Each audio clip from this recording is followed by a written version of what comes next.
everybody gets. I think it's just easy to get cynical when you pay attention to bad shit, and that's the news is always giving us bad shit. Yeah. You know, it's like we always have things to worry about. And now they're talking about there's a new strain of the virus we have to be really scared of. Like, ugh. It's like every day. It's like new problems from all over the world, and you're inundated by it. Yeah, and so it's very difficult for people to just kind of chill out. Yeah, it's amazing because the stuff I was looking at, they're saying, well, everybody's going to start wearing masks and we're going to isolate and, you know.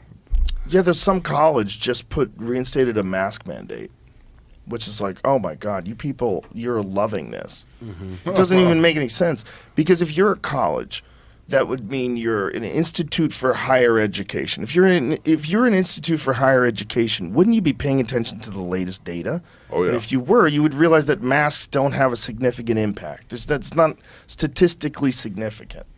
It doesn't work.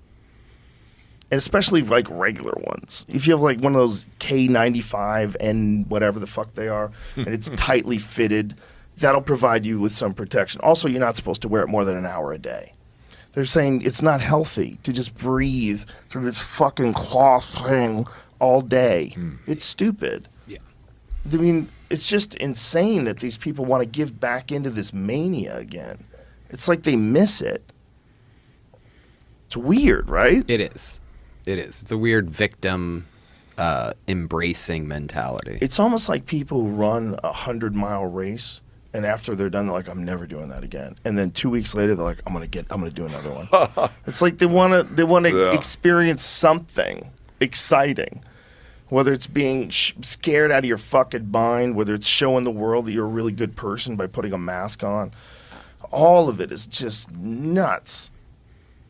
So that throws in the face of what I said earlier. I was like, most people are good people. They are. Most people are. But there's a good percentage of people that are out of their fucking minds. A good percentage just bouncing off the walls out there. Well, they're being led around, you know, by people that have a different agenda. It's also shocking how easy it is to just get people to just to believe nonsense. Like, hardly any work has to be involved. It's not like they don't. They just can't, as long as like experts on TV say it, they go, okay, we're in. And then when it's proven that they're wrong, there's no sort of reconciliation. There's no moment where they go, well, now I'm not. Now I'm going to like look at other news sources. Now I'm going to see if there's any experts and scientists that disagree with certain things. But you know, most people are just like, you know, if you're 40 years old, you got a mortgage, you got kids, you're working all day, you don't have time. You don't have time to be paying attention to this shit.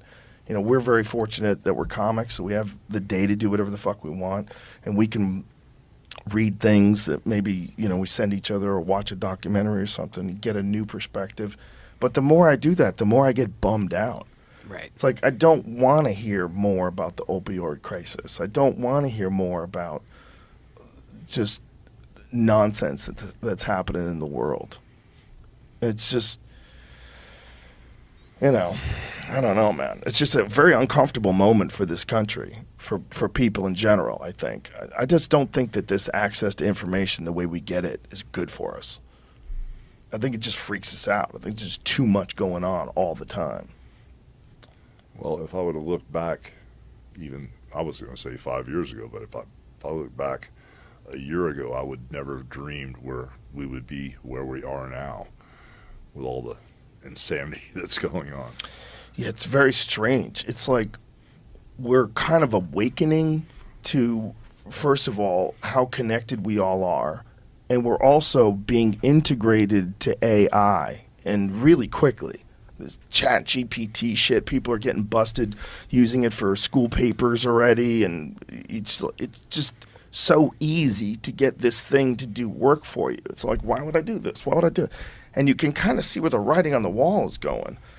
It's like, boy, that shit's overwhelming. First of all, it overwhelms people's emotions with the social media, and self-harm is up, and suicides among young girls are up from that, and they think that there's a direct connection to social media and what it does to kids. But as it gets more and more invasive, I mean, it's going to become a part of us. And we're kind of the last generation that's ever going to remember what it was like before the internet. We're the last generation. Because the kids today, that's just what they know. It's like we know electricity. You know, if you lived a long fucking time ago and electricity came about, it'd be the most magic shit of all time. It's just it's a gonna be a very tough road ahead, man. It is. But for a guy like you that, you know, came up pro wrestling in the 1970s, I mean, for you to have gone through all that wildness and to get to where you are today, where there's people are watching pro wrestling matches on YouTube instantaneously on your phone, it's a pretty amazing journey. Yeah, I mean, we did some great business, you know, with licensing and merchandising. I kind of wish the internet would have been around when we were, you know, Oh, yeah, for 'cause sure.